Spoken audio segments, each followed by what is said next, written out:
receive his Master of Music degree in instrumental conducting. Please join me in welcoming to the podium Mr. J. Ben Jones.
We strive for something greater.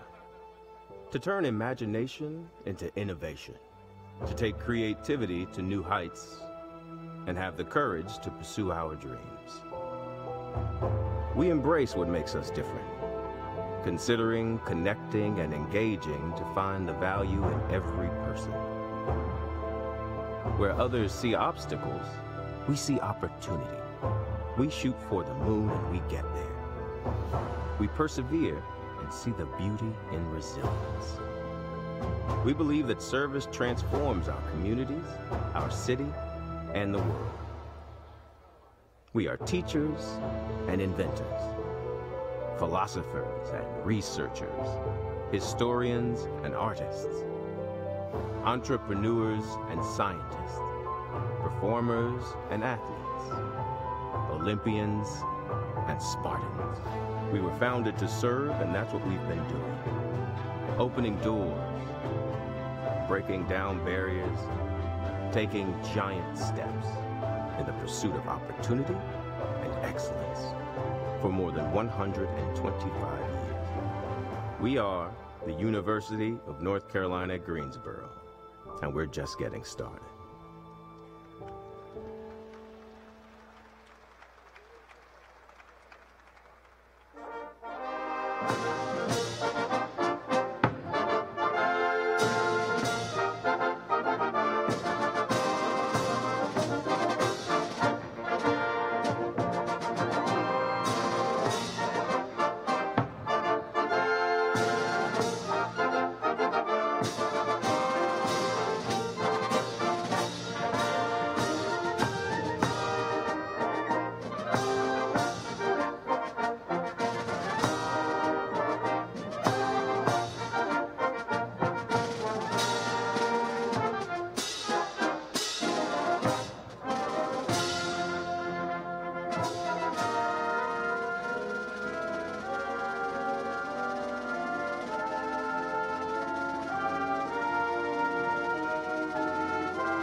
Good morning.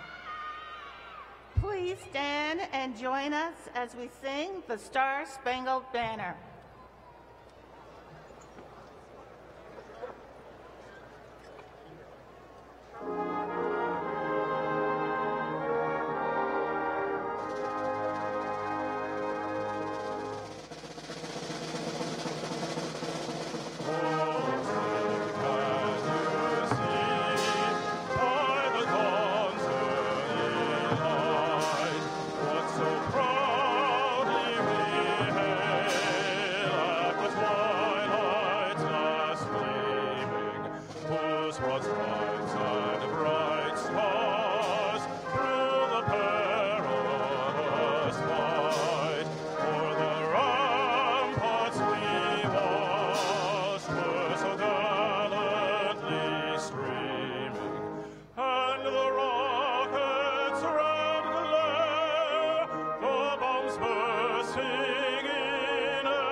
Please be seated.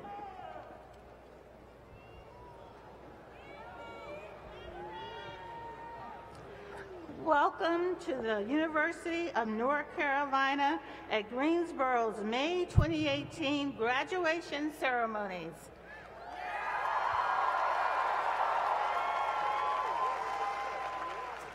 I am Andrea Hunter, Chair of the General Faculty and of the Faculty Senate, and it is my honor to bring you the greetings and congratulations of the faculty of UNC Greensboro. There is no higher calling for faculty than to teach the next generation committed to making a difference in our community, region, and state, and indeed in the nation and world. To see you here today with all the papers, group projects, presentations, examinations, and the theses and dissertations successfully behind you brings us great joy and pride. Yours has been a journey of discovery and challenge, and now you have arrived at this moment. A testament to your hard work and commitment, but also made possible by your family and friends who have supported and encouraged you throughout. Graduates, as you reflect on the turning of this page, may I leave you with the words of that great philosopher, Dr. Seuss. You're off to great places. Today is your day. Your mountain is waiting, so get on your way. Congratulations, graduates, and congratulations to your families.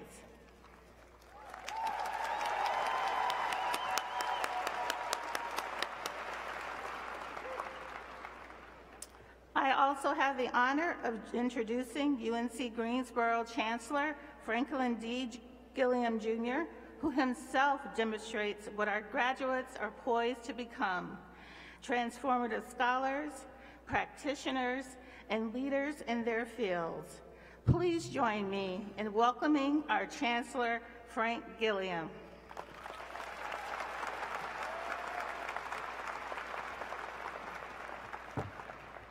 Good morning.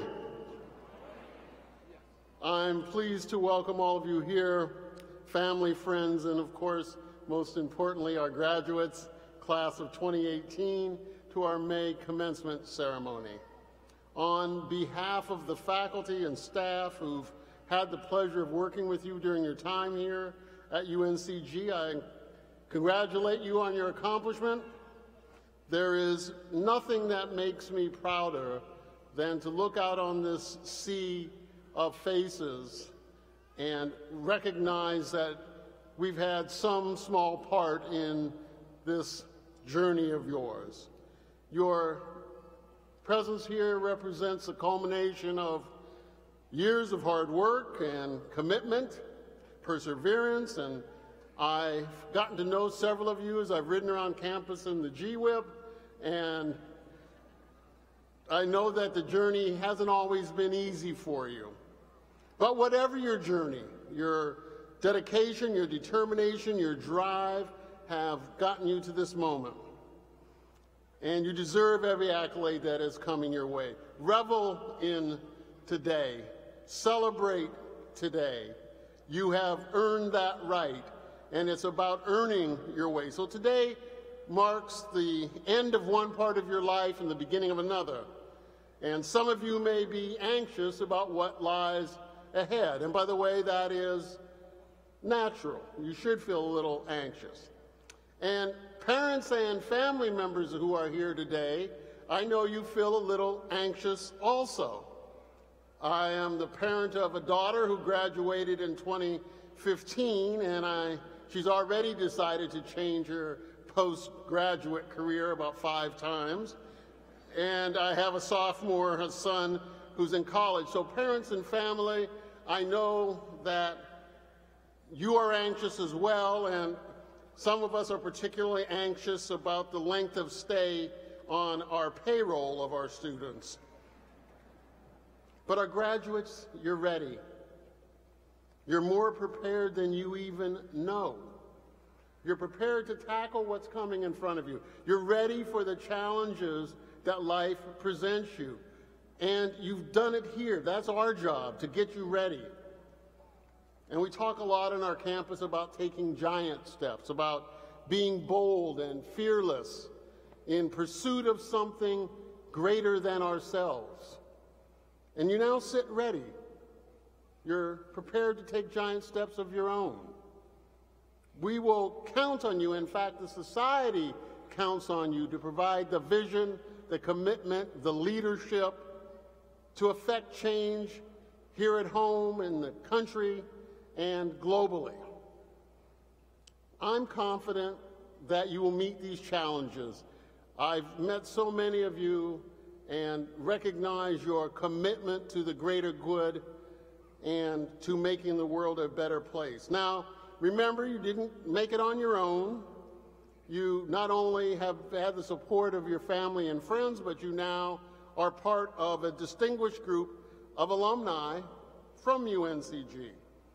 And you, in particular, the class of 2018, have the distinct privilege of graduating during the university's 125th anniversary celebration. So I think it marks a especially important time. Now, you know, the university's been called several things over the years. We were the North Carolina State Normal and Industrial School. We were the North Carolina College for Women. We were the Women's College of the University of North Carolina, or the University of North Carolina at Greensboro. Whatever the name, we have stood for 2 things: opportunity and excellence. It is in our legacy, it is in our DNA. And know this as you go out. The university's motto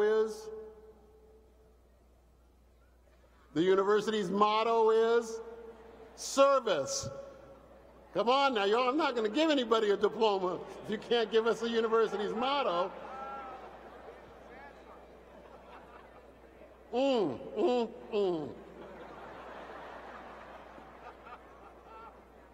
The university's motto has been, is, and will always be service. This is about the greater good. So while we celebrate your achievement today, know that you are part of something larger, a larger mission, a higher calling, if you will. So we're proud of your achievements, and we're here to celebrate with you. And I hope that you'll savor the moment, and I know that the rest of the UNCG family looks forward to what you will do in the future. Please remember that you're a part of the Spartan family now. Stay in touch with us, and we look forward to the way you address the challenges in the future. Congratulations.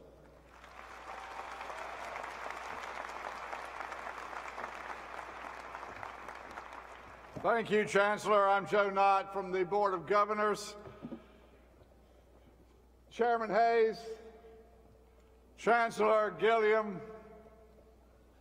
Provost Dunn, my good friend, distinguished guests, staff, students, parents, especially parents. I bring greetings on behalf of Chairman Lou Bissett, President Margaret Spellings, President of the University of North Carolina System. I bring you greetings and congratulations.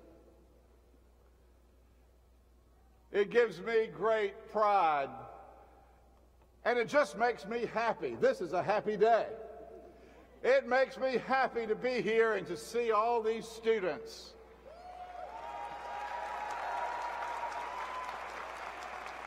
It's a glorious thing.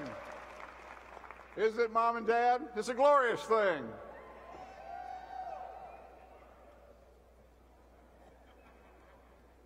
I'll tell you, we're all so fortunate to live in a great state like North Carolina. Do you realize the sacrifice that the citizens of this state have made on your behalf? North Carolina, for centuries actually, has placed higher education very high on their list of priorities. The state has never been a wealthy state. It still is not a wealthy state, but it funds its public universities more than any other state in the nation. You are the beneficiaries of that. And most of the people who pay those taxes, and pay those bills have never been to a university. They are paying for you to have this opportunity that you have had and you've taken advantage of. It's a great day, and it's a great state, and it's a wonderful occasion. Congratulations again. Let me tell you what I think you have now. You've been to school, you've been to class, you're about to get a diploma, if you can remember that motto, right, Chancellor? I'd work on that between now and the end, but you have a toolbox full of tools. You're like a carpenter. You've got a toolbox, you've got saws, hammers, screwdrivers, drills, and all those things in there. That's what your diploma says. You've got all those tools. Now, you're about to go out into the world and use those tools. And if you cut some classes and your screwdriver is not in there, you're going to find out pretty soon. You'll wish you had gotten that screwdriver. But don't worry, you can pick it up. It's easier here, but you can get it out there. But you can use those tools just like any carpenter. You can use those tools to build things up. You can use those tools to tear things down. It's not the tool.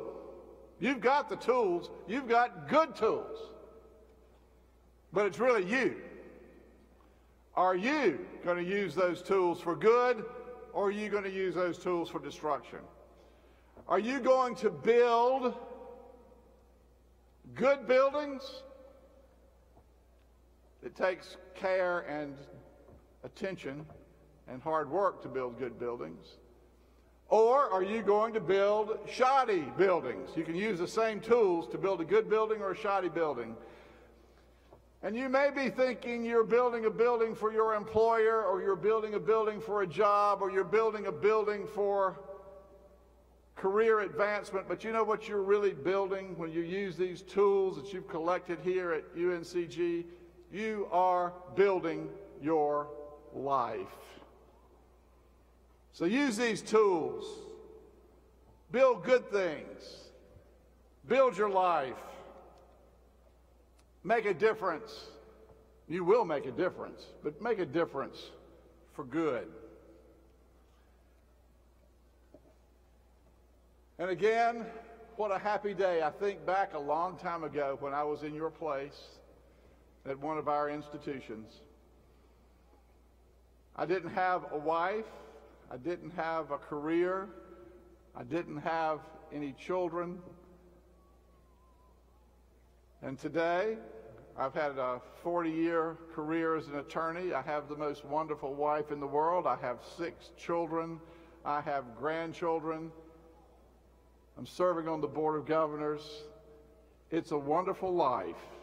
Take advantage of every opportunity you will have and build good buildings. Congratulations, seniors.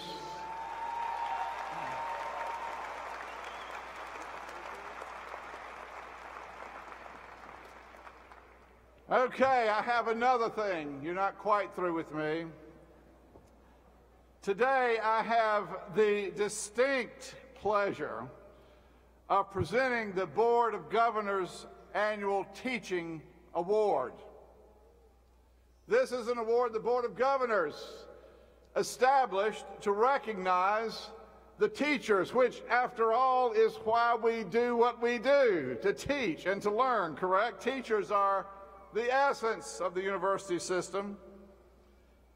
So each year we select, or the faculty selects, a tenured faculty member at each one of our 17 campuses, and he gets an award, or she gets an award, recognizing outstanding teaching and student care and mentoring and the building up of the lives of the students.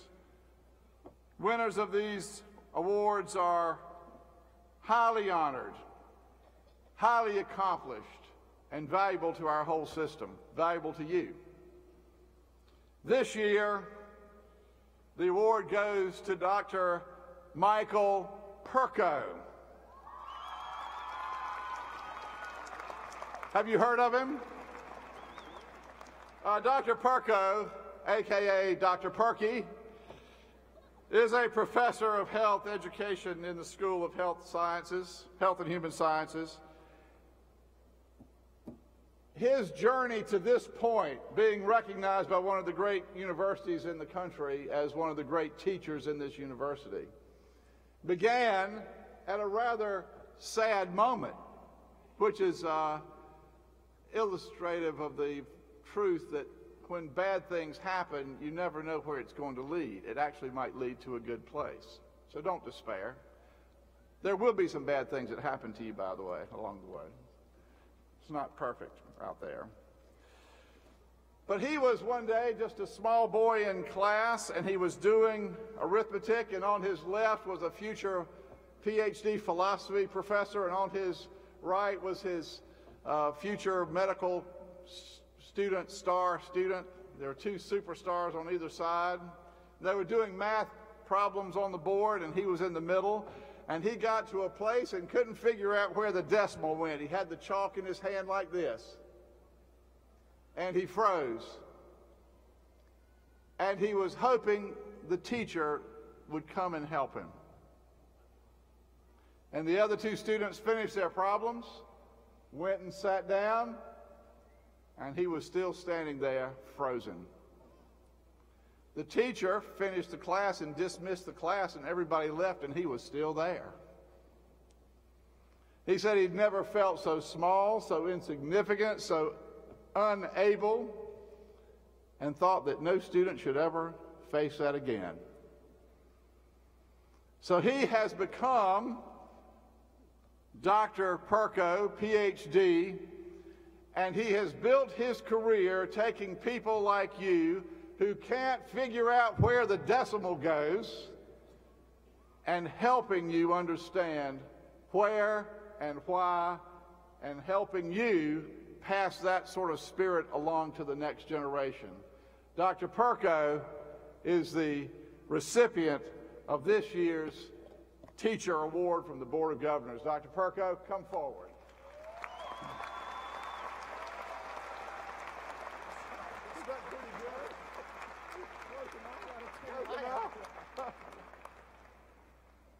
I'm going to put this award, it's a beautiful medal with the system of the University of North Carolina emblem on it. I'm going to award this to you. You might want to take that off.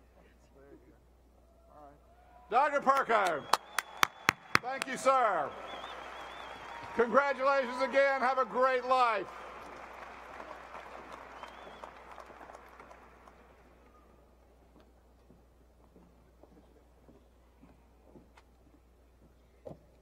Good morning, y'all.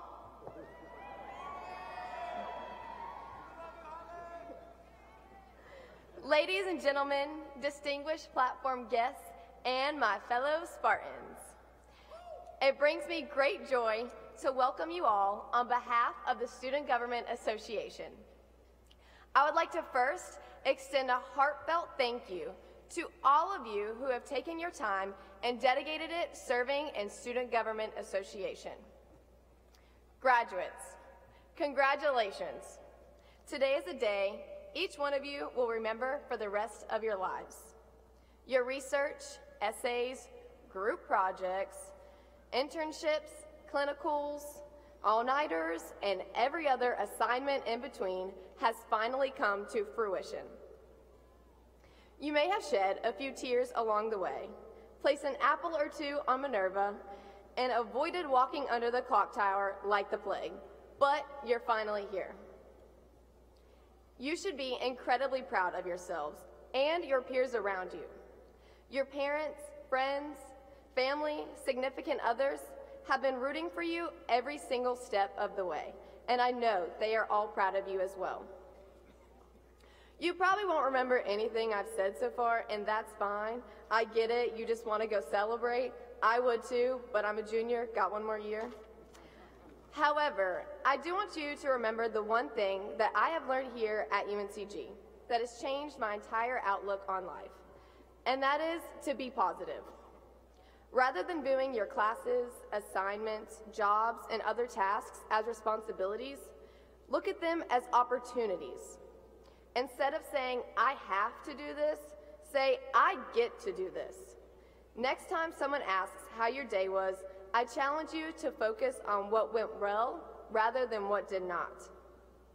Taking an optimistic outlook on life has not only impacted my own life, but also those around me, so I encourage you all to do the same.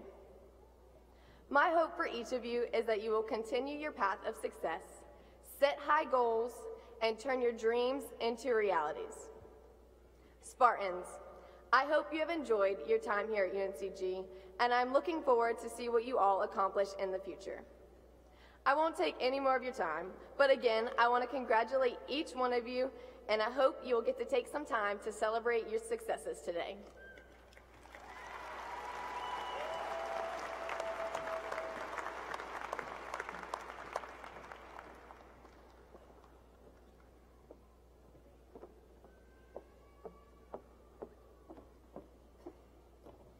Good morning, everyone, and congratulations to my fellow graduates. It is an honor to share this special day with you. On behalf of the UNCG Alumni Association, I want to welcome you to a very proud, loyal, and global alumni family. You are now in a network of over 120,000 alumni, and your college experience does not really end today. Your connection to UNCG lasts a lifetime, and you will always be a part of the Spartan family.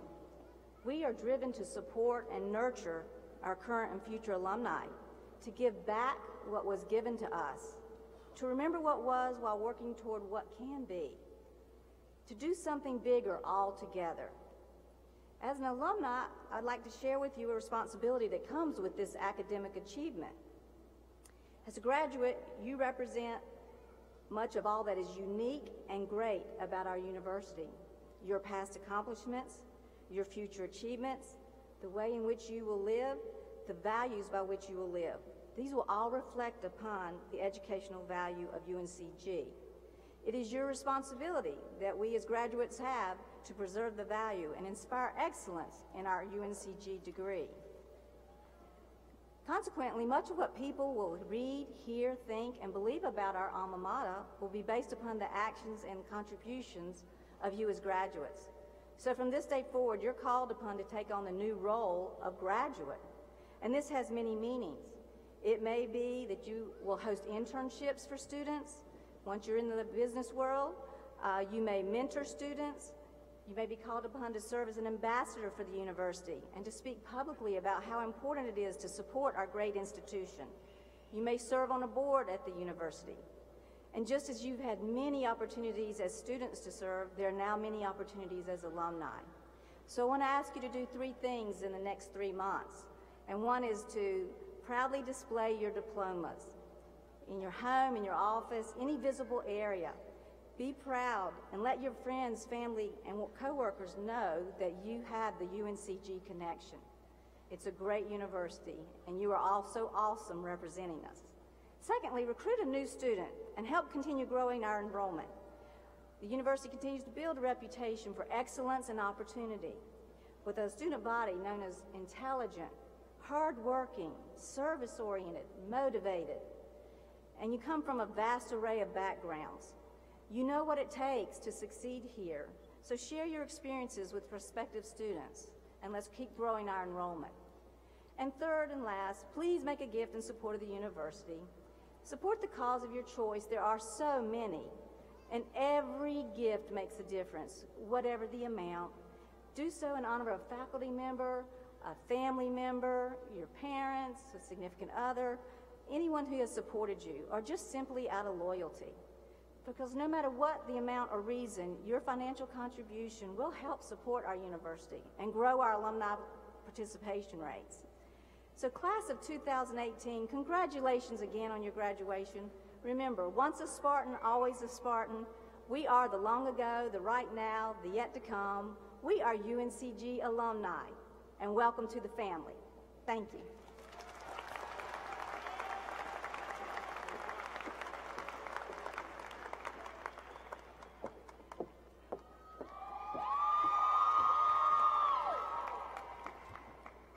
To Chancellor Gilliam, the Board of Trustees, and to the distinguished faculty members, it is an honor to be here at the University of North Carolina at Greensboro, along with my fellow honorees, a plethora of distinguished and diverse alumni, special guests, family members and friends who are gathered here today.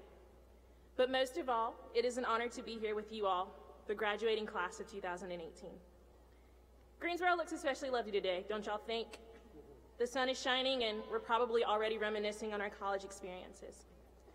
Just as my favorite character on The Office, Andy, once said, "Sometimes I wish there was a way to know that you were in the good old days before you actually left them." You know, a lot of my friends know this, but I've actually been tweeting Barack Obama like every single day for like the past couple of months, asking him to come to graduation. He's not here, so we're gonna pretend that Chancellor Gilliam is our Barack Obama today.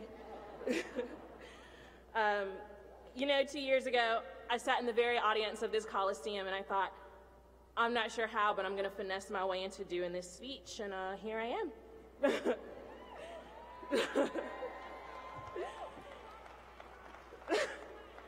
For 2 years, I told my friends and family that this was something that I wanted to do. I would tell them with the confidence and the determination to do it. From the outside looking in, many people believed me.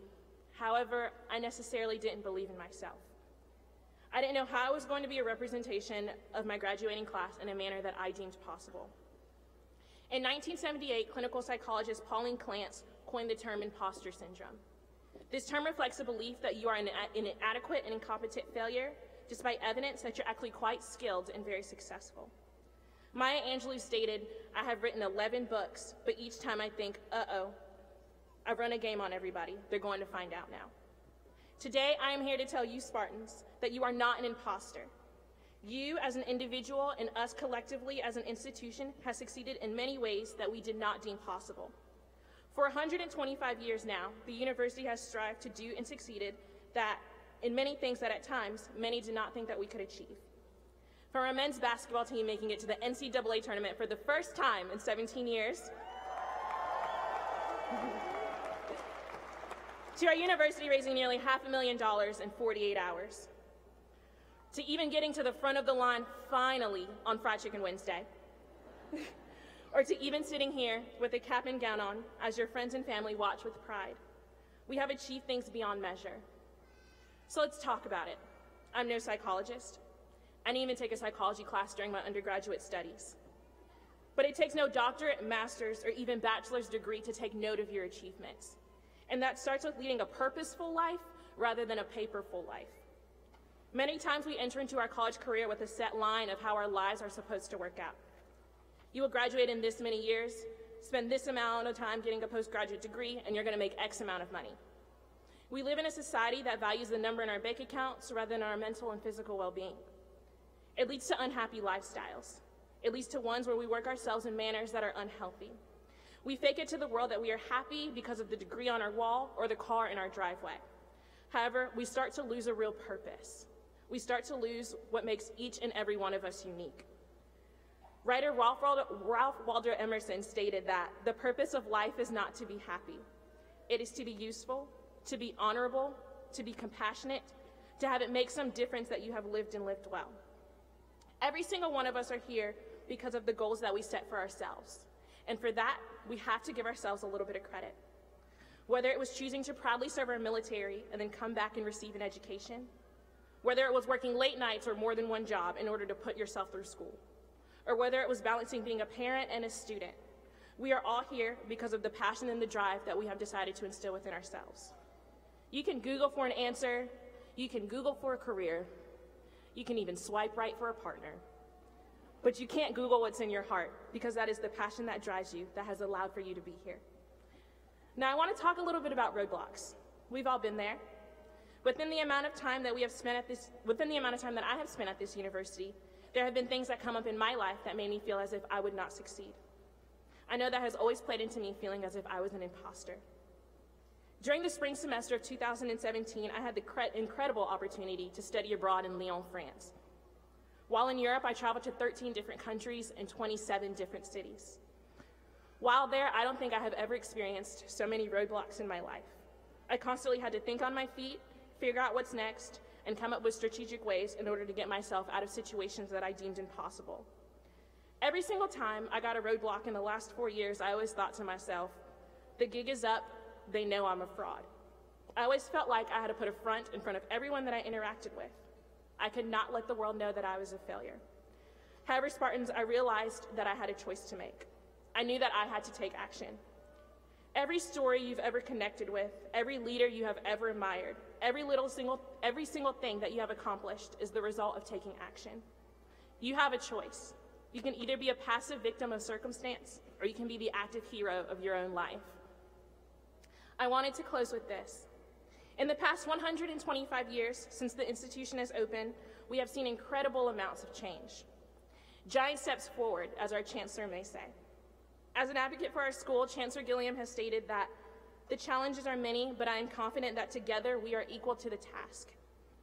When I chose to attend this university, I felt like I had to defend my choice. But now I know that this was one of the best choices that I have ever made. I knew that regardless of feeling like an imposter, regardless of feeling like I was inadequate to my counterparts, I was much more. UNCG allowed not only me, but every single person in this room to become much more. Spartans, as you go off and receive another degree, as you go off and begin jobs, start families, and begin to create yourself into the person that you have always wanted to be, remember that the imposter syndrome is simply that, a fraud. You are capable of achieving incredible dreams, and those dreams begin today. Thank you, and may the 4th be with you.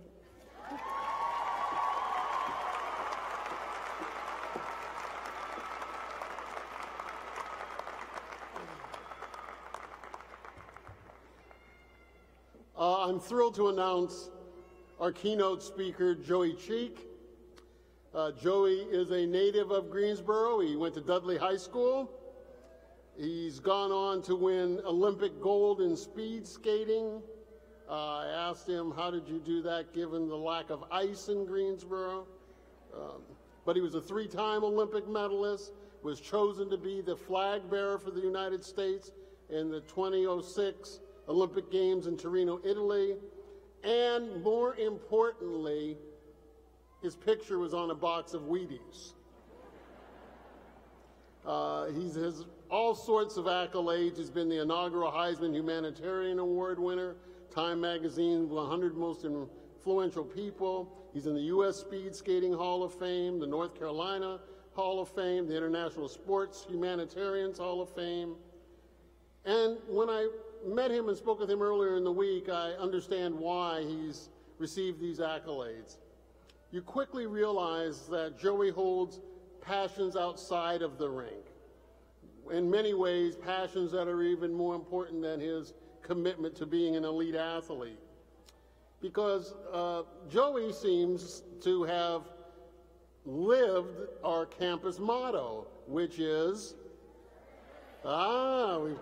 we've learned something today. Because Joey has expressed his service with a deep passion for and a commitment to global humanitarianism.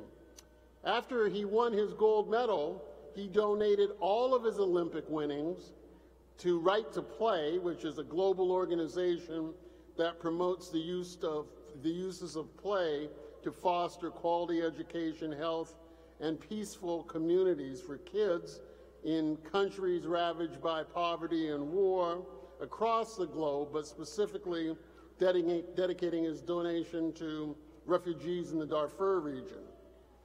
He then challenged others to donate as well, and he has raised over $1.5 million for Right to Play.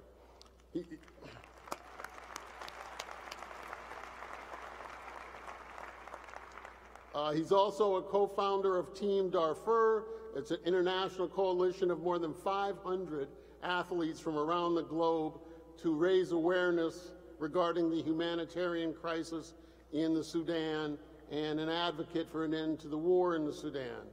Today, Joey is an entrepreneur, a speaker, a sports broadcaster, an activist, a humanitarian.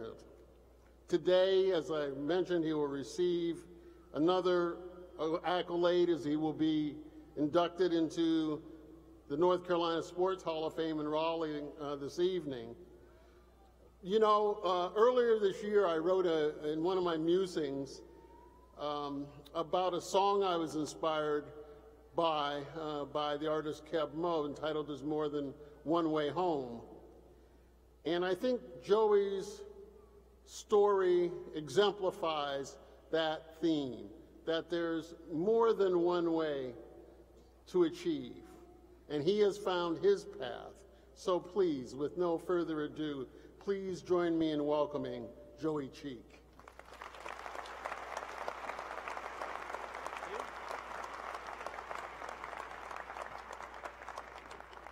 Well, that was the first time I've ever been compared to Keb Mo in my life, so thank you, Chancellor.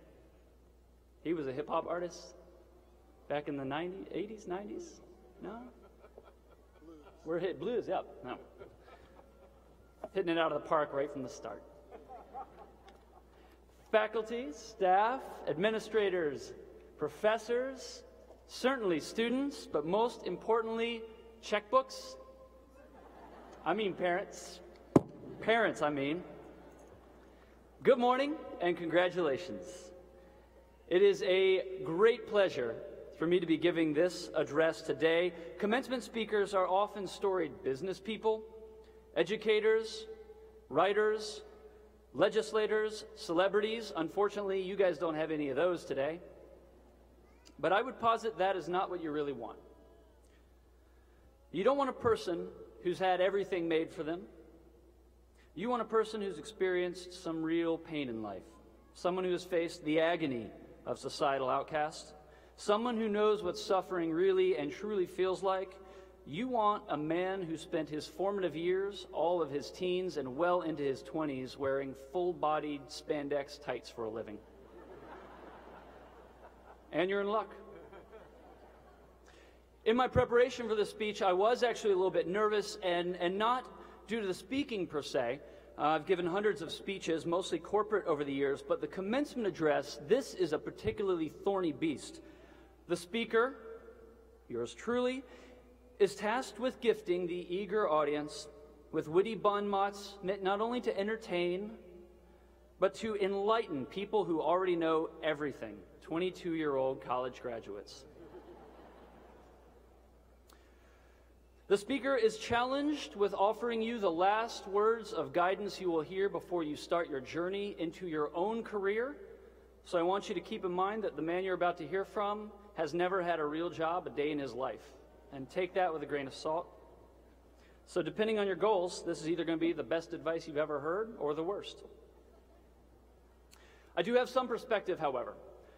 I was a non-traditional undergrad. I was 27 years old when I matriculated at college because there's no collegiate speed skating. Because of that wizened age, I actually know what most of you are really thinking, and I know what I'm standing between, which is your final obligation as graduates. So I brought something to help you relax, and I am sure that the most of you have never seen one of these. Parents, I assure you, they've never seen any of these during their time here.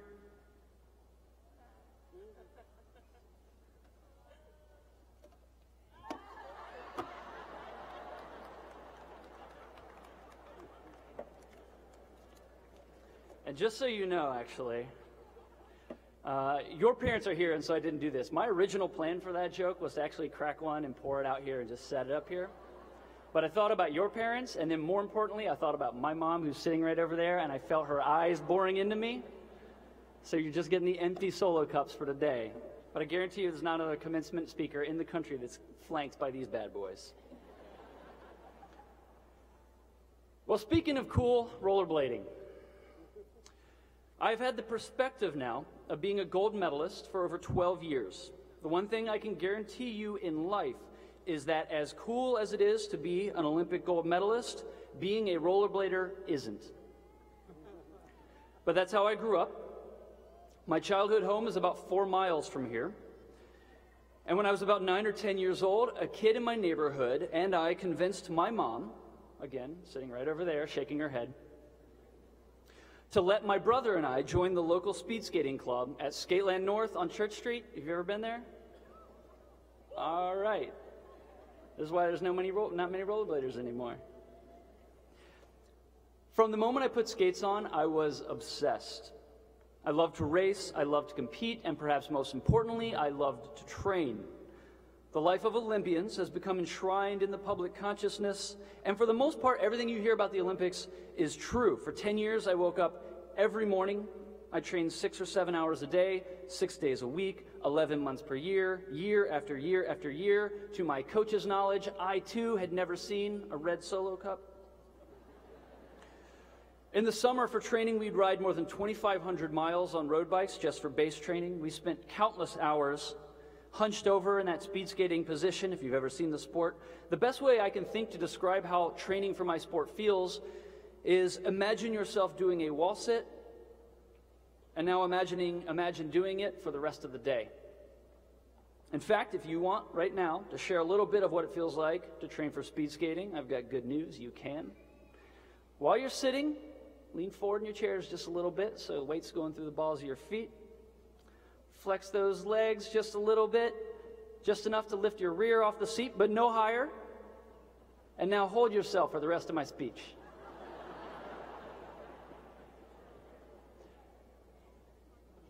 So, why do we do this? Well, in addition to the hours of training, there's another truism about the Olympics. Olympic athletes spend their entire lives training for 1 or 2 days that come every 4 years. I trained all those hours, 11 months a year, week after week after week, 7 hours a day in that position. And the total number of minutes, if you add up all of my racing time at the Olympics, was less than 4 minutes per games. The event that I won the gold in, the 500 meters, is the shortest race in speed skating. And at the last Olympics, the Olympics that I got to call for the first time for NBC, the winner won the gold medal over the silver medal by 9/1000ths of a second. Every single athlete competing at that Games spent their entire life training for that moment. Athletes from Germany and Norway and China and the US trained and dreamt of becoming the skater or athlete that would stand on the top podium. And one day, that lifetime of work all comes down to less than 0.2 of a second, the difference between first place and 20th place at the Games. So the why is because of this. Being excellent at something really matters. When you hear these speeches, people often say what matters is to participate, to try your best. All these things are true, but the reason we have to say these at graduation speeches is because there's so much evidence that being the best at something is incredibly awesome. It is worth the work you put in. There's only one way, however, to be really excellent at something. And the only way you'll put the amount of time in is if you deeply, obsessively love what you're doing. When I put skates on for the first time, I go racing around my neighborhood. There was absolutely no inclination to anyone watching that I would go on to become an Olympic champion. I just love racing on skates. There's no scholarships, there's no recognition. I would say, in fact, if anything, it hurts your chance at meeting people of the fair gender, whichever gender that is you prefer. And as the years go on, and that funnel for success gets more and more narrow, on the day when you finally compete, you stand with 30 other people, all of whom are the best athletes their sports and their countries have ever produced. Being the best you can be and aiming for it changes you. Internally, becoming the best you can be changes the way the world reacts to you externally. And as I said before, being the best at the right time really matters. Winning does matter. So how will you know when you found the right thing? Because believe me, you do not become a speed skater for fame, celebrity, or success. But it's a simple way. The thing that you're meant to do is the thing you wake up thinking about. It's the thing your mind wanders to when no one else is around, and it's the thing you think about when you're in the shower washing your hair. Whatever that thing is, even if you haven't found it yet, keep trying things until you find them. And when you find them, follow that rabbit hole down. Now, I said before that winning matters. It does. And I wanted to be clear right away with that, but it is certainly not the only thing that matters. As you can imagine, being a speed skater, you wind up in some pretty strange places because there just aren't that many 400-meter ice ovals around the world. Now, one of them happens to be in Butte, Montana. Now, if you have never been to Butte, Montana, congratulations. It's an old mining town, and it really hasn't changed very much. The first night I arrived there for a training camp, there was a shuttle bus that picked us up from the airport. Our driver was a grizzled old fellow missing several teeth, and as we're driving to the hotel, he points out a bar, and he goes, "That there's the Night Owl, but we call it the Fight Now. If you ever want to get in a fight, go there." I was 17 at the time, but it gives you an idea about Butte. A few years after this incident, the entire U.S. team was all in Butte, Montana for a training camp, and one night we were riding in a shuttle bus from a restaurant in town back to our hotel. As we're driving down the street by a local neighborhood, a snowball flies out of the cover on the side of the road and smacks into the windshield of our 15-passenger van. Now, for reasons I cannot fathom, our chaperone that day decided to yield to our 20-year-old exertions to stop the van. So on a strange town, on a snowy night, 15 late teen to early 20-something speed skaters piled out of the van, yelling like Braveheart warriors, and charged into an unknown neighborhood. The kid who threw the snowball, obviously, was taking us for an easy mark. When he saw this cacophony, stormed back into the neighborhood. Foolishly, we charged on. Nick, Stuart, Annie, Jamie, the gang was all there. And if we followed our assailants through the streets, finally back to their own house. Those assailants, fearing again the 15 of us, ran inside, shut the door. And as we slowly caught up, we had a good chuckle. And the group began to walk back, somewhat strung out. One of our teammates, the smallest girl in the group, and the boldest, decided it was a good idea to start throwing snowballs at their house windows. Myself and one of my teammates had made it about halfway back when we heard the cry from back near the house. "They've got bats!" Donald Stewart yelled. And now our 15-person contingent was in full retreat, screaming like Braveheart warriors, sprinting back to the van. One of our teammates, however, didn't feel like running. You can call it bravery, call it braggadocio, but the biggest of our teammates, a man named Nick Pearson, didn't really feel like running that day. And when Lucas, my other teammate, and I looked back, we realized that the horde of bat-wheeling assailants was going to catch up to Nick before he could make it to the van. So with a sigh and a realization that this was certainly going to hurt, Lucas and I turned around to rejoin the fray. Now, a word about Nick. In a sport full of physical specimens, this guy stands out. Nick was 6'4", 220, and had he not been a speed skater, he was considering playing football for his native Wisconsin. I saw this kid as a 17-year-old squat 600 pounds in a weight workout before we went and did the real workout. But even with all that strength, we couldn't let him take on the bat-wheeling assailants by himself, so we turned back and ran. Turns out we didn't have to worry. As we sprinted back, the entire encounter unfolded like slow motion before us. Nick caught up to the first guy, and as we're approaching, he had grabbed him in some sort of half Nelson and had begun to flip him back and forth. Actually sounded kind of like that. And as he's swinging this kid, he's screaming out, "Drop the hammer!" His friends who had joined him said to their buddy who was flying through the air, "Dude, drop the hammer." So that by the time I had gotten there, the altercation was extremely over.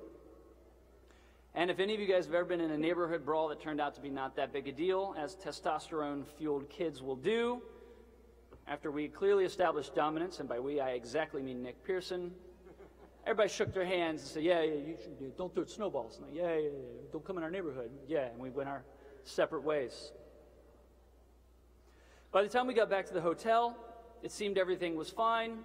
We got into the light in our rooms as we went to our separate ways, and we looked at Nick, and he goes, "Oh, guy," he spoke like this, actually. If he sees this tape, he's going to kill me. "Oh, guy, my head kind of hurts." And it was then that we realized it wasn't bats they had. There was one kid with kind of a broken hammer, and Nick had little red hammer marks all over his head. He had taken blows to the skull and just walked it off. In a little more than a decade since I left the sport, Nick and Annie from that group got married. Lucas became a cartoon writer and lives in LA after going to Yale Law School. I graduated from Princeton, and all of us every year get back together twice a year.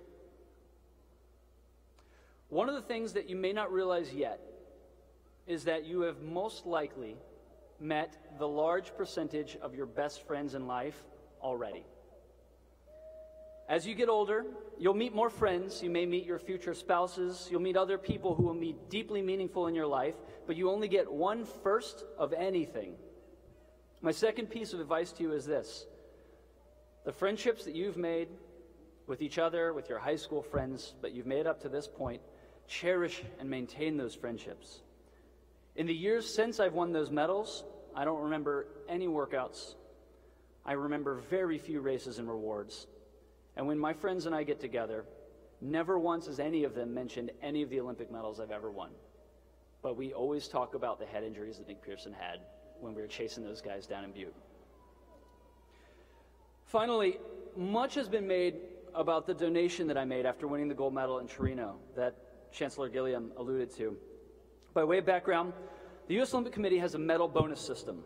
It's actually more now than it was, but when I won, a gold medal was $25,000, a silver medal was $15,000, a bronze medal was $10,000. I know in this era of professional sports, that's not that much money, but if you're a speed skater for a living, it was a fortune. And in 2002, at my first Olympics, I was 22 years old, about your age, and I won my first medal. I won a bronze medal at those games. And I noticed something that seemed shocking at the time. When you win an Olympic medal, everyone in the world cares for about a week. And that experience really affected me, because not only that, but a lifetime of travel as an athlete presented me with a worldview that was vastly expanded from when I left my home in Greensboro, North Carolina.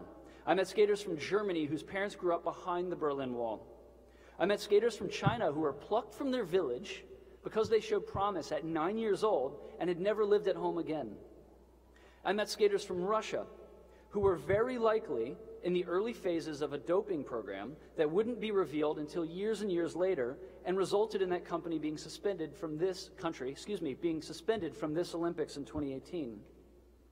I didn't know all those things then, but after our races, we'd all hang out together.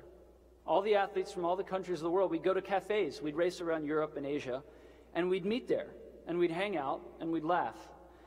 And we'd talk about stories about our own coaches, our own parents, our own lives at home. We didn't have cell phones with cameras. I know, shocking, as young as I look. But we carried pictures with us and showed those. And we talked about our own stories of our crazy teammates attacking strangers in bizarre towns. I saw something else as well, though. In the run-up to the 2006 Olympics, I saw news stories in Europe that at the time were never covered on American news media. I saw horrible images. I saw images of people being driven from their homes by gunmen on horseback and villages burned to the ground. I saw reports of men being executed in front of their families and children ripped from their mothers' arms.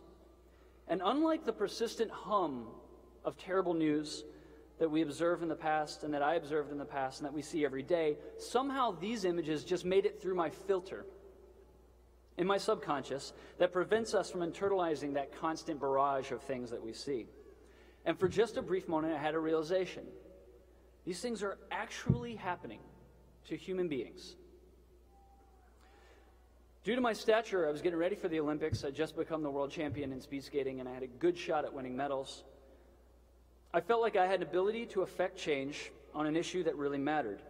It was the culmination of this lifetime of work, the realization of our common humanity, and the opportunity of the world's eyes to be on me for just a minute, and it's only going to last about a week. So while I was in the spotlight, I decided, I don't know if I can make a difference, but damn well I'm going to try. I made the announcement that I was donating my entire Olympic bonus to a charity, Right to Play, that worked with childhood refugees from Darfur. But that wasn't the important part. I asked every Olympic sponsor to match that bonus. And here in Greensboro, when I got back from the Olympics, we had a big parade and a Welcome Home Joey Cheek Day celebration. And on that day, members of the Greensboro community raised $300,000 in one day, not just for refugees, but for children in programs across the Piedmont. And for just a brief second, I got to have that impact. So now that we're sitting here and I'm wrapping up, hallelujah, you're almost done. For just one brief second, I want you to do something with me. Think about all the decisions you've made up until this point to get where you are. Think about all those finals, all those all-nighters. Think about all those teachers and those professors. Think about your parents and grandparents and cousins and aunts and uncles who are sitting out there. Now, chances are, to get here right now, you put in a whole host of hard work. There are a number of factors, however, that you had absolutely nothing to do with. Now, I'm sure the percentage on the work side of this equation is high. However, I have never met anyone, from gold medalists to billionaires to presidents, who got where they were, who didn't have a few people along the way who went out of their way to help them, and I never met anyone who was successful who didn't have lucky breaks. So now that you're thinking about those lucky elements of your life, ask yourself this: what did you do to pick those fortunate moments? Because I assure you, you didn't. You didn't pick your parents. You didn't pick the country to which you were born. You didn't pick the fact that you got to be born in a state that cherishes higher education. Those were just our lucky breaks. Those are the questions I asked myself in the run-up to the 2006 Games, and this is the conclusion I came to. I did work hard, and I did deserve that success I had on the field of play. I'm not going to feel guilty about that. But winning is not the entire story. I've been blessed by fortune or fate or God, and that gives me obligation. I decided the world I want to live in is this: if you're powerful, if you're wise, if you're bold, if you're brave, you help others achieve the same thing. The feeling of being the best in the world is intoxicating, And my success and your success doesn't take away from anyone else in the world. It is worth helping others find their way. The reality of our country is, today, there are more people in more places than ever before who have more. We live in the wealthiest, most powerful country in the history of the world, and that's not just rah-rah, America's great, America the beautiful platitude. It's an observable truth. The kings and pharaohs of old couldn't have dreamt of the wealth, the ability to travel, the technology, and the comfort that the average citizen of the Western world has today. And yet, there are still people struggling for their chance to be brilliant. They thirst for just a drop of the success that each of you has had today. There are people who want to see if they are capable of more than just surviving. There are still people in Darfur, where I worked, in Syria, in Russia, and even here just outside these doors in our own community, who cry out for help and for protection from the iniquity of fate. Today, each one of you has reached up, you've grasped that rung, and through sheer force of will and good luck, you have pulled yourself up just a little bit higher. Now you are on your way to becoming the powerful, the bold, the healers, and the wise. I can't wait to see what you do with your success. So, to the great class of 2018, congratulations. And if you ever find yourself in Butte, Montana, driving down the road and a snowball comes out of the bushes and hits you in the windshield, just keep driving. Thank you.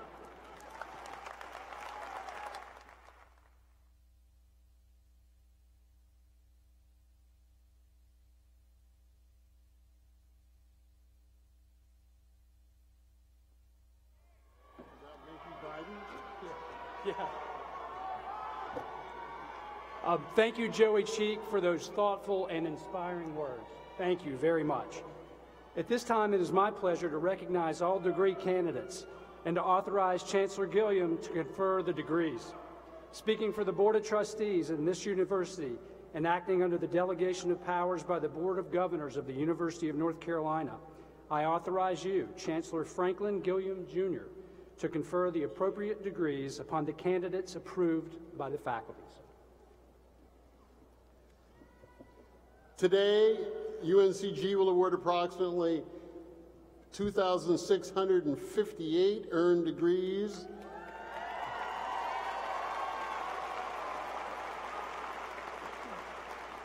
They'll be awarded in the following categories: 2014 baccalaureate degrees, 627 masters, 17 specialists in education degrees, and 102 of these degrees will be awarded to international students. These figures represent folks who are completing their degrees in May. In addition to the degrees that we are awarded today, I also want to recognize the recipients of the Integrative Community Studies certificates that were awarded earlier this week.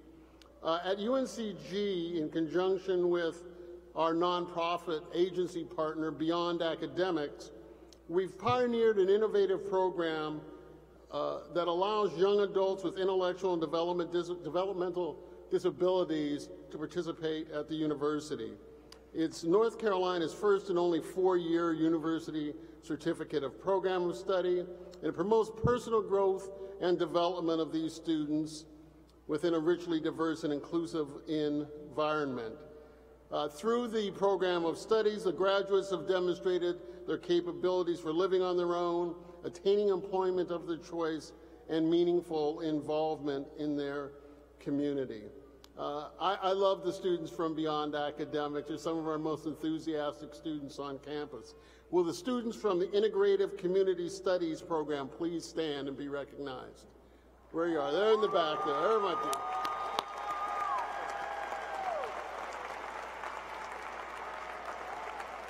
Congratulations. You may be seated. We'll now recognize our graduate degree candidates. Dr. Gregory Bell, Associate Dean of the Graduate School, will now present the candidates for graduate degrees.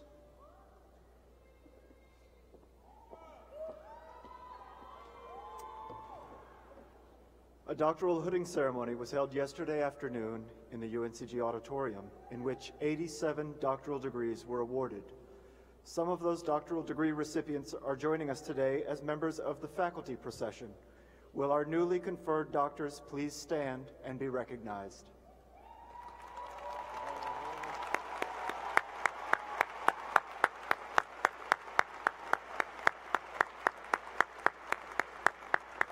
Congratulations to each of you for your outstanding achievement. Please be seated. Will the candidates recommended to receive master's degrees please stand as your school and degree are recognized and remain standing? Will the graduate degree candidates in the College of Arts and Sciences for the Master of Arts, Master of Education, Master of Fine Arts, Master of Public Affairs, or Master of Science please stand?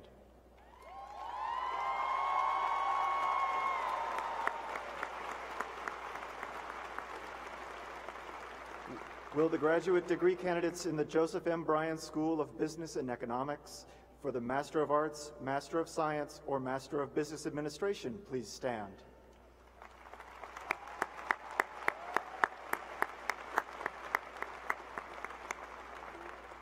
Will the graduate degree candidates in the School of Education for the Master of Arts in Teaching, Master of Education, Master of School Administration,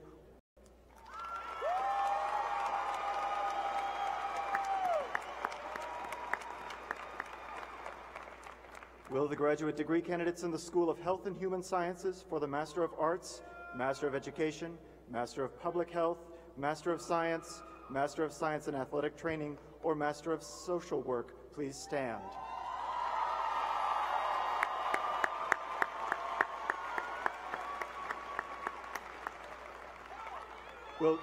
Will the graduate degree candidates in the College of Visual and Performing Arts for the Master of Arts, Master of Education, Master of Fine Arts, or Master of Music please stand?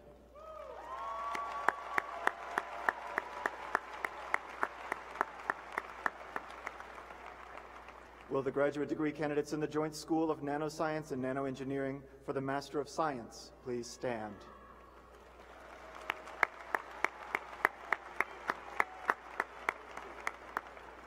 Will the graduate degree candidates in the School of Nursing for the Master of Science in Nursing please stand?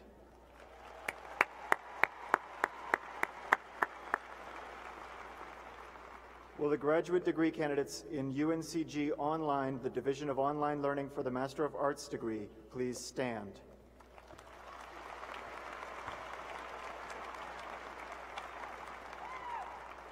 Chancellor Gilliam, I have the honor to present and recommend for the appropriate degree the candidates who have satisfied the requirements for the master's degrees just cited.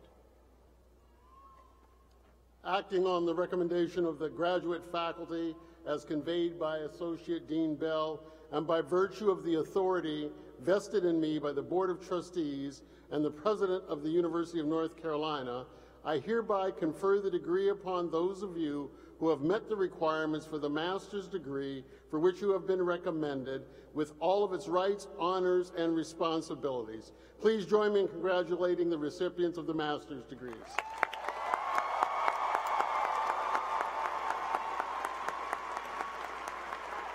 Congratulations to the master's students. Please be seated. Dr. Dana Dunn, the Provost and Executive Vice Chancellor, will now lead us in recognizing our baccalaureate degree candidates.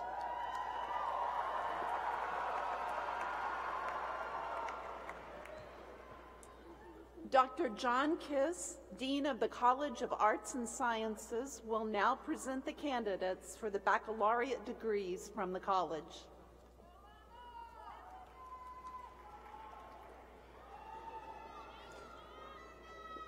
The College of Arts and Sciences is the largest of the university's academic units, with 19 departments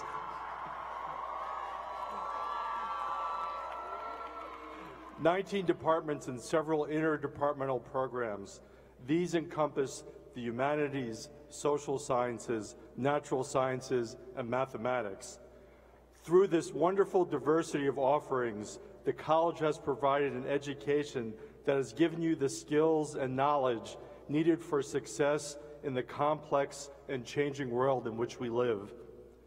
No matter where your career takes you, it will be important to remain flexible and confident in your ability to succeed.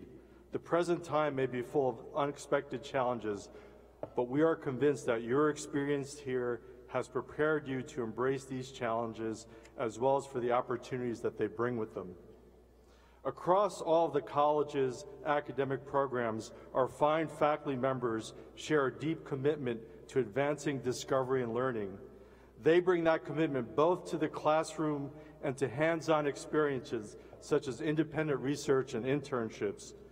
Your professors are accomplished researchers and scholars, many with national and international reputations. At the same time, they are enthusiastic and dedicated teachers. I'd like to quote Dr. Wendy Libby, president of Stetson State University. Education should lead to a job, absolutely, but it also should lead to a fulfilling and personally satisfying life in a society in which you want to live in, fight for, and improve. Viewed in this way, education serves as a powerful agent of change, a source of deep learning that comes from reflection, rigor, and application. The liberal arts education, at best, is threaded through with the values that are characteristic features of the enlightened citizen. We are proud of each and every one of you. Congratulations. Congratulations to your families for their help and support. Please go on to use the many skills that you have learned in the College of Arts and Sciences to make the world a better place. At this time, I'll ask, will the baccalaureate degree candidates with majors in the College of Arts and Sciences recommended to receive the degrees of Bachelor of Arts, Bachelor of Fine Arts, or Bachelor of Science please stand as your department or major is called and remain standing? African America and Diaspora Studies program.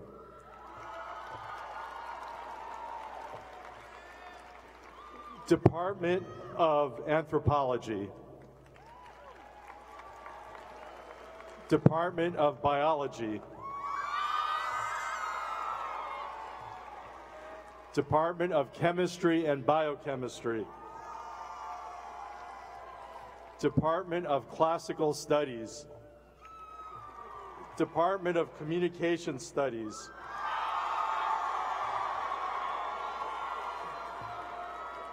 Department of Computer Science. Department of English. Department of Geography. Department of History. Department of Interior Architecture. Department of Languages, Literatures, and Cultures.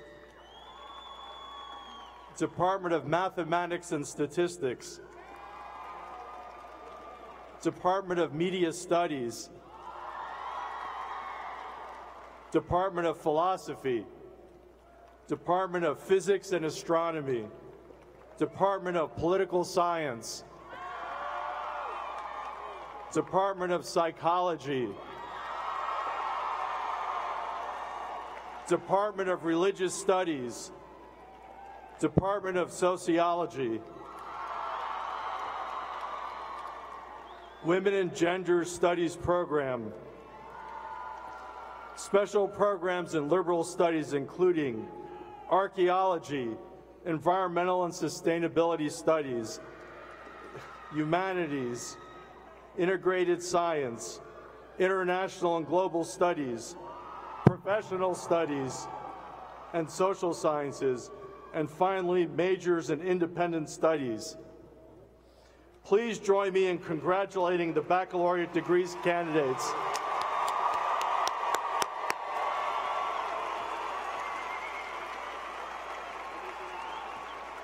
Congratulations, and please be seated.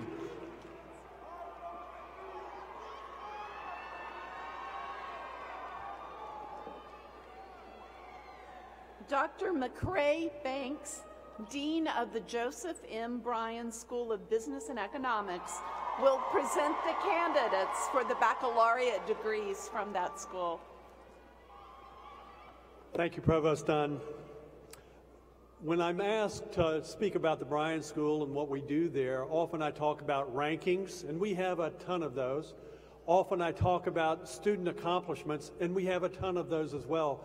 But today what I want to talk about for just a few minutes is how we get to those types of outcomes. 7 years ago, we embarked on a journey in the Bryan School to educate our students to become exceptional problem solvers.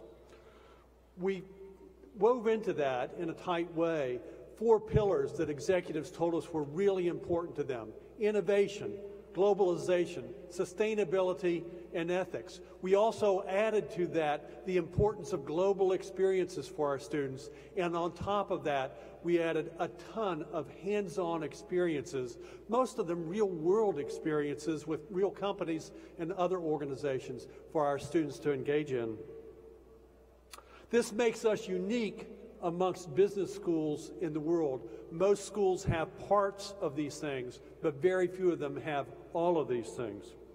And as a result of that education, what employers are telling us is that our graduates are outperforming the graduates of better-known business schools throughout the state of North Carolina and around the country.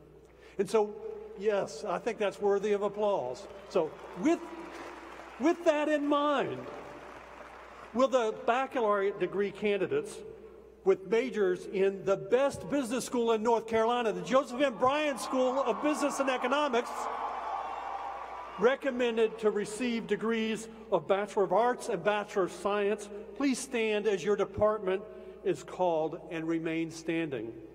The Department of Accounting and Finance. The Department of Consumer, Apparel, and Retail Studies. The Department of Economics.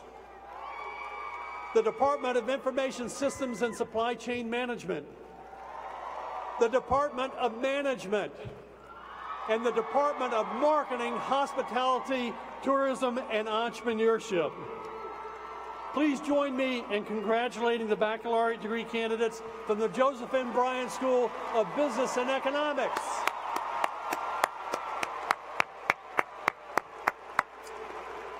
Congratulations, and please be seated.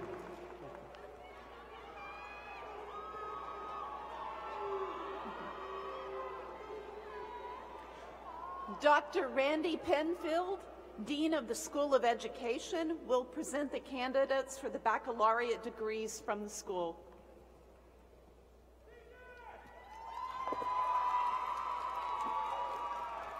Thank you, Provost Dunn. When I think about the history of the School of Education, my thoughts are immediately drawn to the long history of our impact on the lives of children and families.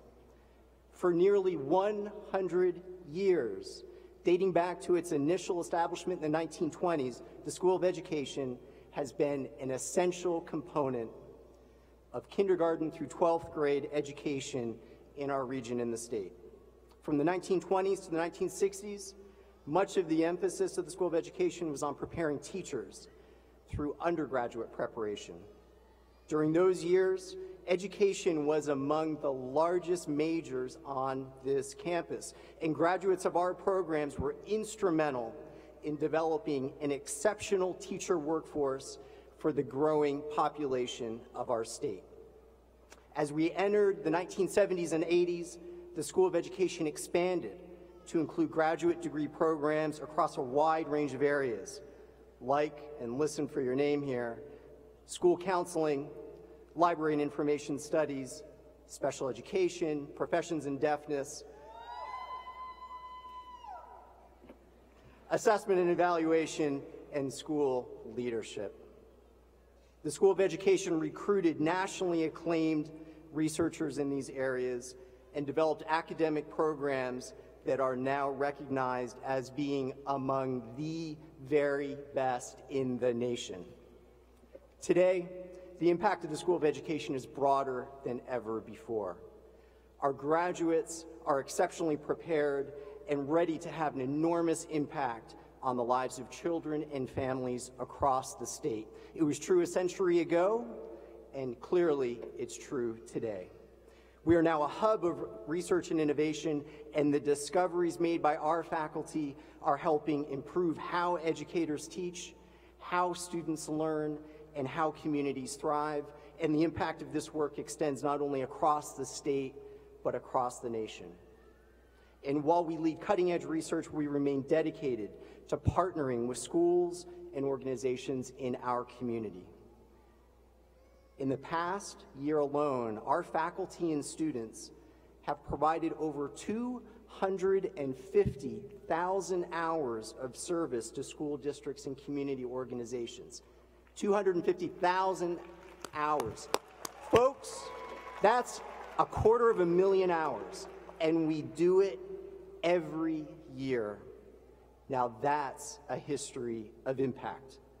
And it all starts with our students. So let's recognize their accomplishments. Will the candidates in the most outstanding school of education in the state of North Carolina, recommended to receive the degree of Bachelor of Science, please stand as your major is called and remain standing.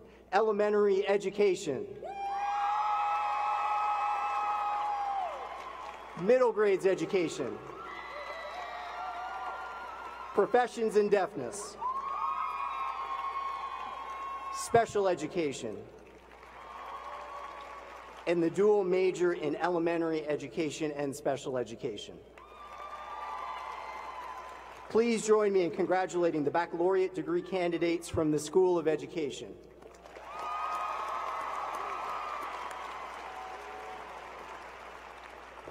Congratulations, you may be seated.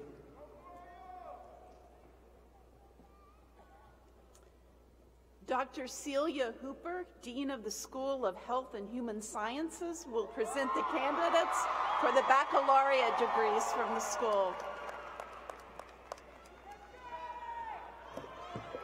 I bring you greetings.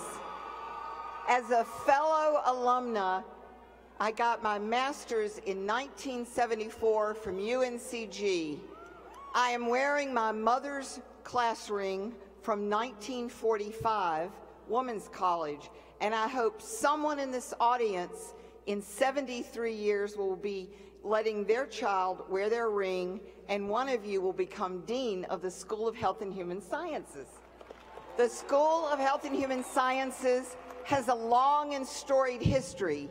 We were founded 7 years ago from many departments from 5 different units all over campus with a theme of health and wellness for all.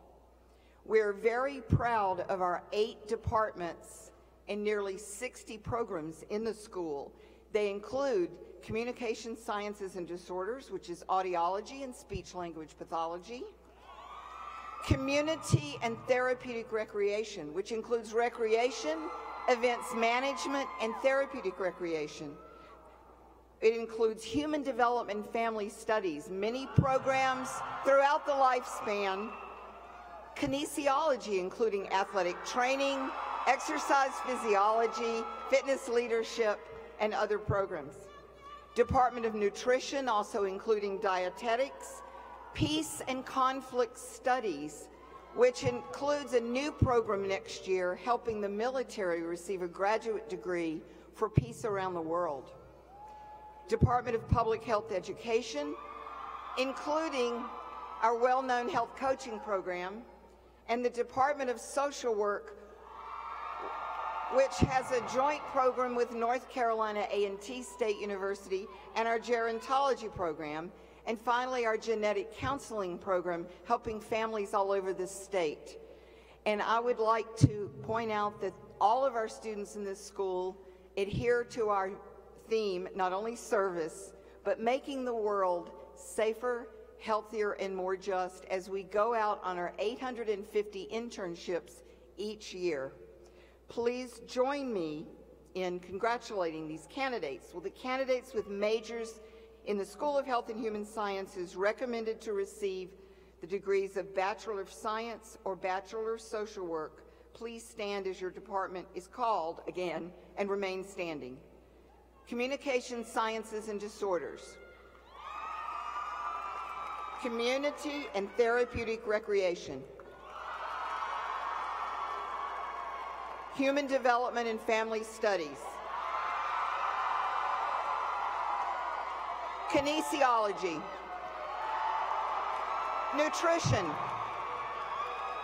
Peace and Conflict Studies, Public Health Education, and Social Work. Congratulations, go save the world, and be seated.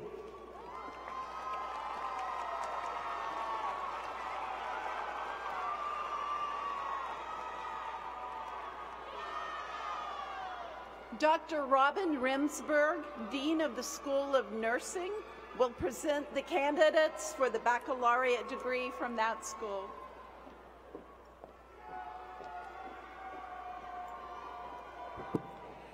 This year, we are proud to deliver to our community 329 new advanced practice and research nurses. Last year, the School of Nursing celebrated our 50th anniversary. Nursing graduates, you come from good stock and you can be proud of your school. Your education is second to none. Our programs are nationally ranked. Our students are exceptional. Everyone knows how competitive our programs are and how hard you work to be admitted. Our BSN nurses have a 97% pass rate on their national licensure exam. Our nurse practitioners have a 95% pass rate on their national certification exam. UNCG nurses are respected and highly sought after. Most of our students graduating today already have jobs lined up. Virtually all will have a job within 6 months of graduation. Health system colleagues often tell me, when I have a choice, I pick a UNCG nurse. U.S. projections indicate that we will need more than 1 million nurses by the year 2022. Our graduates will be highly valued in the workplace. Moreover, they will have wonderful career opportunities, and most importantly, they will make a difference in many, many lives. Lastly, I'd like to finish with, I would be remiss if I didn't remind our graduates about their commitment to be a healthy nurse, healthy nurses. Nurses, take care of yourselves. In fact, I hope the entire graduating class of 2018 will do the same. To reach your full potential in life, you need to be healthy.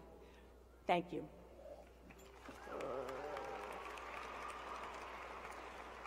Will the candidates in the School of Nursing recommended to receive the degree of Bachelor of Science in Nursing please stand?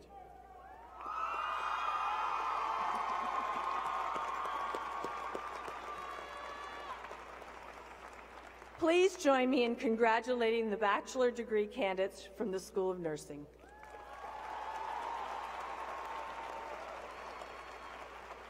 Thank you. Please be seated.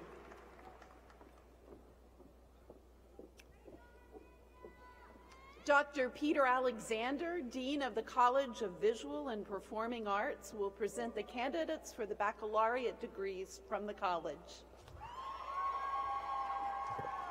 Thank you, Provost Dunn. First, I bring greetings and congratulations from the College of Visual Arts faculty, staff, and students to all our graduating students this year. Bravo to you. The College of Visual and Performing Arts, North Carolina's largest and most comprehensive arts college, will celebrate its 2nd birthday this August. It is the newest college here at UNCG. Our college is made up of the schools of art, dance, music, and theater. The School of Music dates back to 1921 and will soon celebrate its 100th anniversary. The School of Art was founded in 1935 by Gregory Ivy, who was invited to UNCG by the then Chancellor to create a first-rate collegiate arts program. Virginia Maumau founded the dance program here in 1945. The concert and lecture series, our elite public presentation series, dates back to 1907, but really built up a head of steam after World War I. The College of Visual and Performing Arts judges its success by the success of its graduates. We can easily name 300 graduates who are faculty members at four-year colleges and universities across the United States, some of them teaching at this country's most prestigious institutions, including Harvard, Georgetown, the Juilliard School, the University of Michigan, and so on. Hundreds of our graduates are teaching and making a huge difference in K-12 education in North Carolina and in neighboring states. Some of our graduates have won Tony Awards, multiple Tony Awards in some cases, an Academy Award. They appear on Broadway, are Grammy nominees, they sing at the Metropolitan Opera, and are on television and in films. There is a strong and ubiquitous tradition of excellence in the College of Visual and Performing Arts that goes back a century. The tradition and culture of excellence is passed down from faculty to students, from senior faculty to junior faculty, and from student to student. This culture of excellence has become part of our DNA. Its existence allows me to predict with near certainty that the arts graduates receiving their degrees today will be a success just like those who have gone before them. Will the bright, talented, and exquisitely prepared candidates from the College of Visual Arts recommended to receive the degree of Bachelor of Arts, Bachelor of Fine Arts, and Bachelor of Music please stand as your school or major is called and remain standing? School of Art.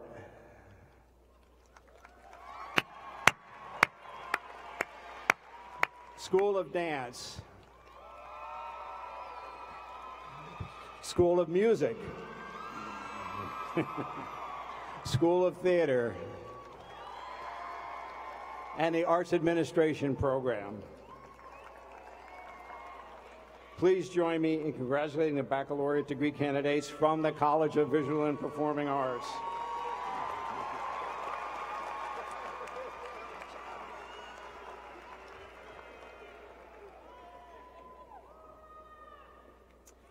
Now it's the time you've all been waiting for. Will all the candidates for the baccalaureate degrees please rise?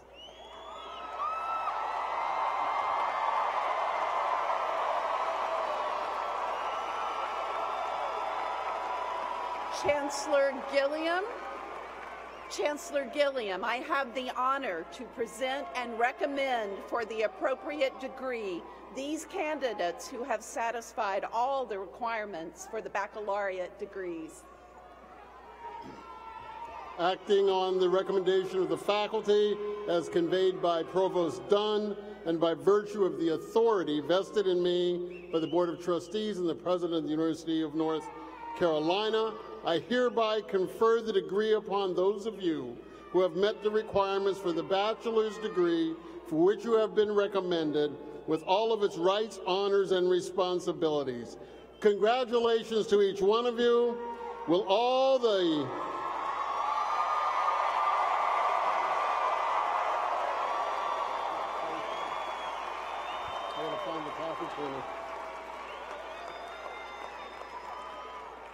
Will all of the baccalaureate degrees please turn your attention to Quayshawn Henning for the turning of the tassels? Quayshawn. Show them how to do it.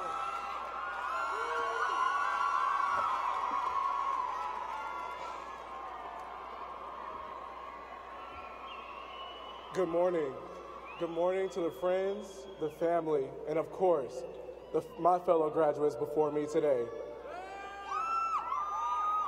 This is an amazing honor, and I am proud to lead you guys in turning our tassels. We have come now to that long-awaited milestone in our lives, that moment when we are no longer students, but we are graduates of the University of North Carolina at Greensboro. Tradition requires that before graduation, the tassel be worn on the right-hand side of the mortarboard. After graduation, as a symbol of our new status as degree holders, the tassel is worn on the left. As representative of your May class of 2018, I am privileged to lead you in turning our tassels from right to left, signifying our status as graduates of UNCG. Please join me in turning our tassels.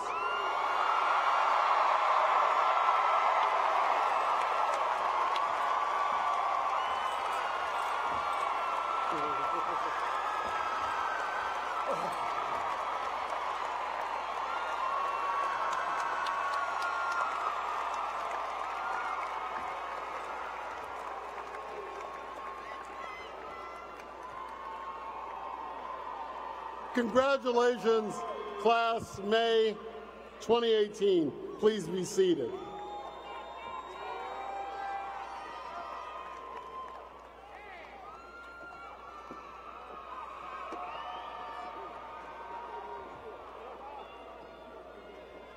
In continuing to recognize excellence at the university, I would like to acknowledge the undergraduate students who have graduated with special honors today.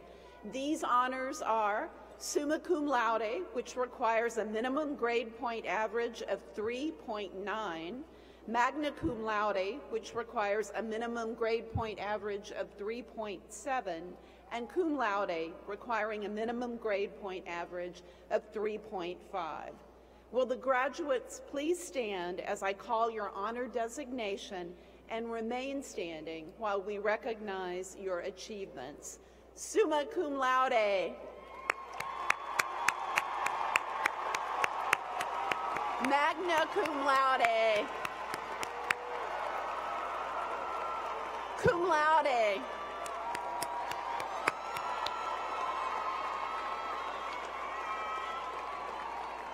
Graduates, you have brought distinction to yourselves and to your university through your achievement. Congratulations, and please be seated.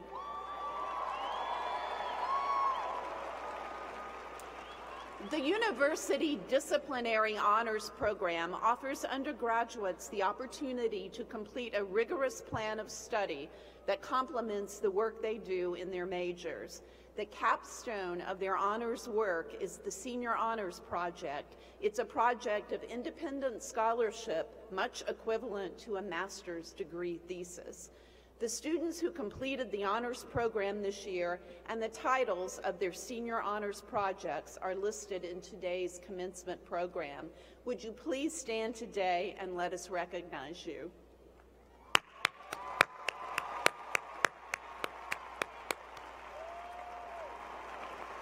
Congratulations, and please be seated. Even as we enjoy today's celebration of accomplishments, we remain mindful of the importance of the military in defending our freedoms. Today, we are proud to recognize 2 May degree candidates who are scheduled to be commissioned in the United States Armed Forces. Please stand as I call your names. Charles Jones and Michael Watson.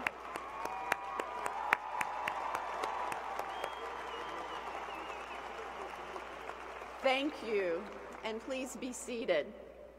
We would also like to recognize all of our degree candidates who have served our country in the armed forces. Please stand and let us recognize you.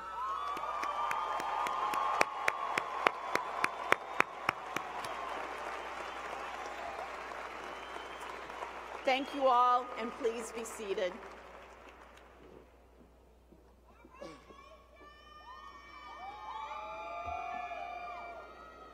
Before we conclude today's ceremony, I would like to recognize some very important guests who are in the audience with us today. As I call out your names, will you please stand and remain standing? The parents of our graduates, please stand. the parents of our graduates, the grandparents of our candidates, the partners of our graduates, the children of our graduates, the friends of our graduates. We are so happy all of you are here today to join us. Please be seated.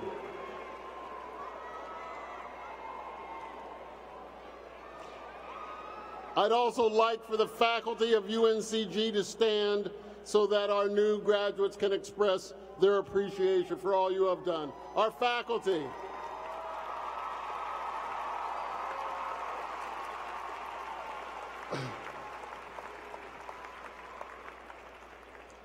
I'd like to take this moment to acknowledge some of the student groups who've helped in today's ceremonies.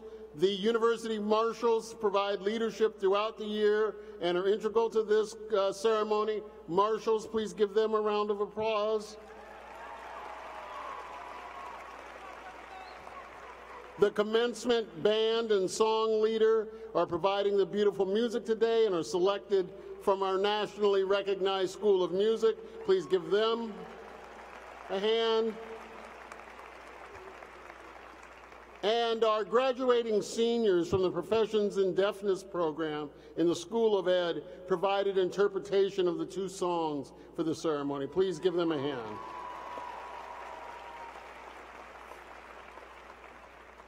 There's one person I'd like to particularly thank today for his contributions.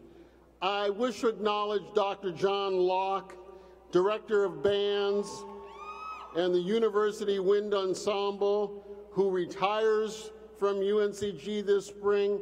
This is his 36th commencement that he has directed the band. His accolades and awards are numerous.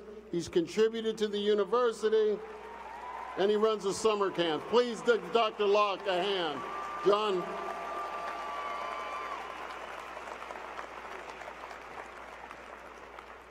As is our tradition, the university bell will be rung to honor the May graduates.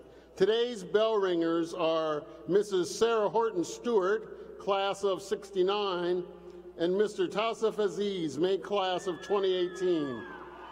Following the ringing of the bell, please be seated and remain seated during the recessional until the faculty and graduates have moved out of the arena.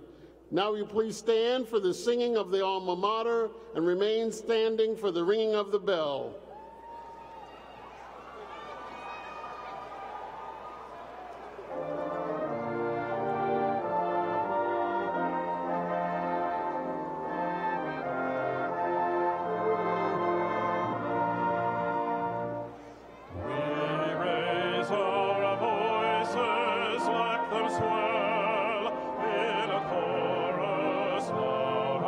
Strong, for all